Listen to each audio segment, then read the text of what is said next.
Hey everybody, welcome back to another episode of Throwback Thursday. Today we are going back to 2004 and opening up a hobby box of 2004 Bazooka, which includes 3 game-used relic cards in every box, which is pretty cool. That's an awful lot. Even nowadays, I mean, you buy a hobby box of TOPPS from any of the recent years, you get 1 game-used relic or autograph. It's typically going to be a relic, but this is, I thought this was pretty cool. I looked these up on eBay to see what they're going for. I don't think there's any current listings of this box on there, as the boxes get much tougher to find as the years pass on by.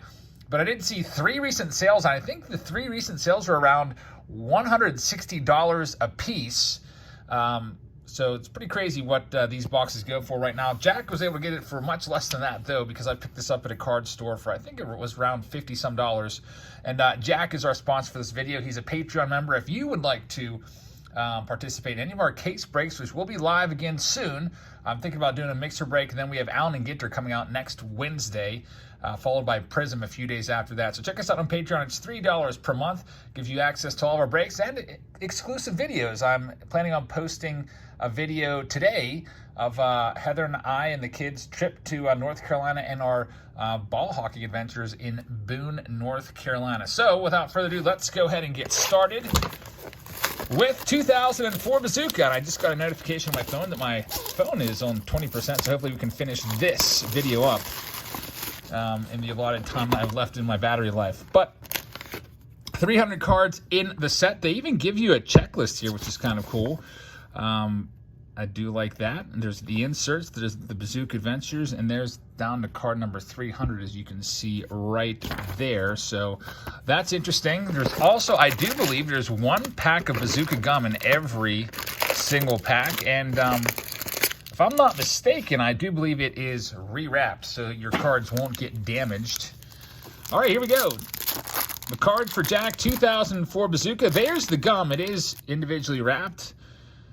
It is kind of soft, too. I was able to bend it a little bit before it broke there. Thinking about maybe eating it. I don't know. We'll see. There's Jim Thome. He's a Hall of Famer. The backs of the cards just kind of look like, I don't know, kind of bland. Nothing crazy going on there. We have a Bazooka Adventure, and it is a hit. The very first pack, it's a Toby Hall. It's an authentic game-used jersey from Toby Hall. Kind of looks like a TOPPS Kids, like a 92 TOPPS Kids card. We've got a mini of Damian Rolls, Edgardo Alfonso, and Rich Aurilia is the last one right there, who had a great run there with the Giants, hitting, was he in front of Bonds or after Bonds? He was right there in the smack dab in the middle of that lineup with Bonds and Kent. Esteban Loaiza is our next card.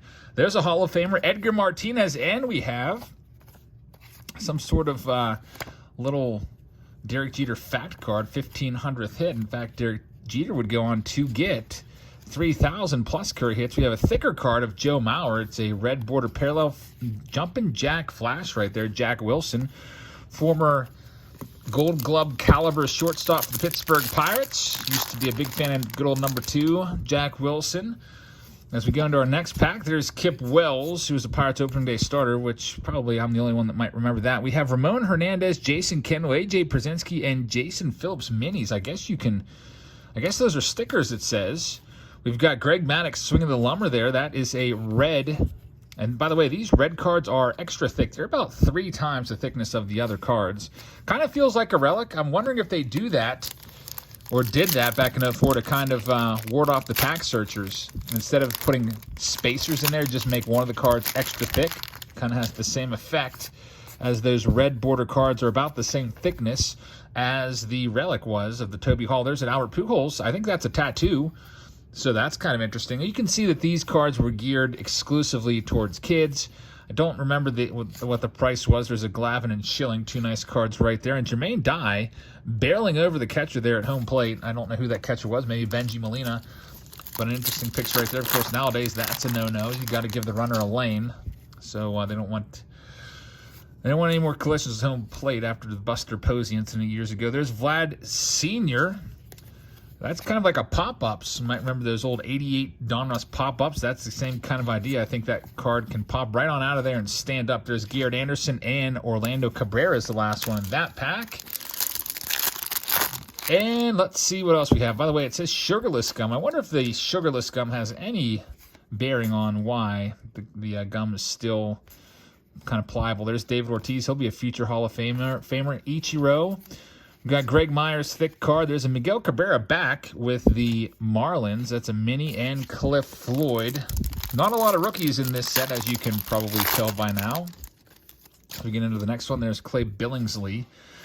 There's Ichiro. He broke into the league in 2001. And major star. Zach Greinke. That's an early Greinke right there, 2004. I'm not sure if this would be his rookie or not. It could possibly be.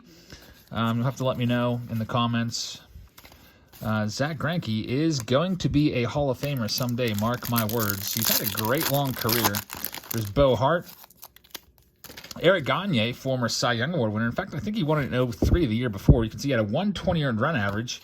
That's down there around the Jacob deGrom territory. deGrom with a 108 earned run average, but he's been banged up. Checked the earned run leaders today, and I saw deGrom wasn't listed anymore because he's no longer eligible for the earned run average crown. If you're wondering how you get to be eligible, you have to have 1 inning pitched per team game. So he's had less innings pitched than the Mets have played. There's Albert Pujols. That's a pop-up card. So at the end of the season, to be eligible for the earned run average crown, you have to typically have 162 innings. Now, some of these teams might have a rainout or two, not get it made up, so somebody could conceivably sneak in there with just an inning or two less. But I don't know, deGrom, for a while there, it was looking like he might be the most valuable player of the National League. There's Greg Maddux again, but he's hurt. Fernando Tatis is hurt. You would think he would be the next choice, and I saw an article today that maybe Bryce Harper, who's been on fire, could possibly sneak in the back door and take that MVP away. It'll be an interesting race to watch. In fact, both MVP races will be interesting to watch because in the American League, you have an absolute duel between Shohei Ohtani and Vlad Jr. for that top spot. Of course, looks like Ohtani might have the edge just because of his pitching prowess, but we'll see how it turns out. There's Mike Piazza. He's a Hall of Famer. Don't remember Josh LaBandera before. It does say first year down there. I didn't notice that before, so I wonder if the Greinke had that on there. There's Roy Halladay. He's a Hall of Famer. We got Sean Burroughs, and we still have yet to find our second of 3 relics. I'm expecting one maybe in this stack would be nice. Got another Miguel Cabrera. There's the big hurt, Frank Thomas. He's a Hall of Famer. We got Edgar Renteria, another pop-up. That's a Mike Piazza. It says push out and bend back. So that's definitely a pop. I don't know what the official name is. I just call them pop-outs. There's a Randy Johnson. Those are the thicker spacer cards. I guess that's kind of cool. I like that they do that. That's a good idea. Instead of putting like a worthless spacer in there that's just blank that most people just flip off to the side, or if you're me, I use it to write people's names on like this when I have extras of them. But instead of just putting a worthless piece of cardboard in there, why not print a thicker card on there? I think that's a great idea. I don't know why companies that employ spacers in their products, especially Panini does it more often than TOPPS, don't do that. I mean, why not? There's a Marcus Macbeth, first year red, don't remember him whatsoever. Brian Jordan, former two-way athlete, football star and baseball star, and Marcus Giles, younger brother to Brian Giles, who some of you may vaguely remember. He was a big-time star back in this era. Maybe not big-time star, but he was a slugger for sure. Got Bernie Castro. There's Jimmy Gobble. Don't remember him. There's Kerry Wood, which everybody remembers Kerry Wood. We've got the sticker card featuring Sammy Sosa on there as one of them. Johan Santana. Eric Chavez. I think Blaylock, last card there is Casey Blake. Still looking for those relics. Kind of cool they put 3 relics in there. I'm hoping they're all not all kitty relics, which we shall see. Kitty relics, meaning they all look like 92 Topps kids. There's Todd Helton. He may be a Hall of Famer someday. Todd Helton had a great career. Kind of hurts him a little bit that he played that career at the Rockies because the first half of his career he was putting up crazy good numbers. Then the humidor went into effect, and those numbers did drop.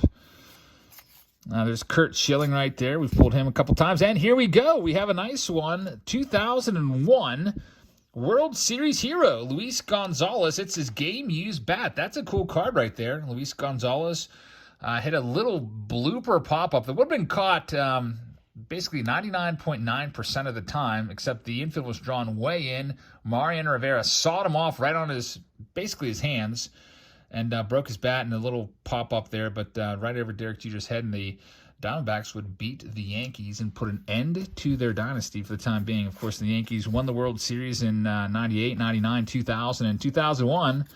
Luis Gonzalez says, hold on a second.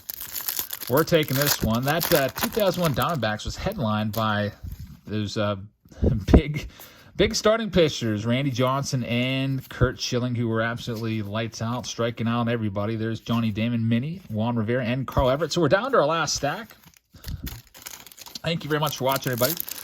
I'd just like to remind you, we got a couple other videos coming. It's going to be a double upload day. I've got a TOPPS 3D new release for you. That'll be interesting to check out. We've got a Walmart haul from states away. When we went to the National, found a bunch of cars out in multiple different states. We extended it into like a family vacation. We started off in Indiana, then Illinois, Minnesota, South Dakota, over to Wyoming, down to Nebraska. So hit some Walmarts up along the way and found some cards. In fact, found some cards from 2017 on the shelf. I was like, what is this? You'll have to check that out in that video. I'll either release that today or tomorrow. So don't miss anything. I'd love to have you along as a subscriber. And also, please hit the thumbs up button. Always helps the videos out. There's Craig Biggio on the back. And I think we have our final relic coming from this pack. There's Ivan Rodriguez. He's a Hall of Famer. Gary Sheffield, 500 career home run club member. And the final hit, it's going to be Rich Aurilia, who we spoke just a little bit about earlier with the Seattle Mariners there. I always remember him as a San Francisco Giant, of course, but went to the Mariners after the Giants. That's a game-used bat of Aurilia, the best hit so far. Relic-wise, there's the Biggio for you Biggio fans. Was clearly, I think, the Luis Gonzalez. Maybe it was the Zach Greinke. I don't know. I'll have to see what that card goes for. Here we go with we've got 2 packs left after this one. We'll finish this up. There's Luis Gonzalez. That's his red border parallel. David Eckstein and Todd Helton once again. Man, this pack feels extra thick. We'll see. This pack does not. I don't know if you can note the thickness difference here, but take a look. You see that? This is like twice as thick. Maybe it's just a factory miswrap, which happens sometimes. Sometimes the old collation machine will screw up and give you way too many cards. You're supposed to get 8 cards per pack. You can see here we got way more than that. 1, 2, 3, 4, 5, 6, 7. There's Randy and 8, and we're going to get 4 additional cards in here. So the next pack will probably only have 3 or 4 cards. Bartolo Colon. So we're down to this last pack. It's a little mini pack. We'll see what we have here. For Jack, you got Cesar Estoril. There's Jeffrey Allison, Anthony Acevedo first. Albert Pujols, our first time seeing Pujols in this video. Jim Thome red, that's a nice one, goes very well with the Phillies uni, and Cesar Estoril is the last one. So that'll do it for this edition of Throwback Thursday. Checking out some 2004 Bazooka. I haven't opened, I think, any boxes of Bazooka before, so that one was fun to do. I did buy some Bazooka back in the day when I was a kid. Can't remember the exact year, though. Might have been like 1993, but cool to see that, you know, there's still going packs, and I'm considering maybe taking a bite of this just for the heck of it. All right, we'll try this on the way out the door. I'm just going to take a tiny little piece of this. Here we go. I'll eat it off this side. Oh, yeah, that's terrible. Yeah, that was really bad. It tasted like maybe I just bit into a belt, and it was like all like rubbery, so that got spit right out. So I'm used to the like regular Topps gum from like the late 80s, which I will try every now and then. It's still all crunchy and it just turns to dust. I much prefer that over that rubbery chewy gum. So that's it, everybody. I hope you guys have a great rest of your Thursday. Check us out later for our second video of the day. And then tomorrow we'll have a double upload day for you as well. All right. Good night, everybody.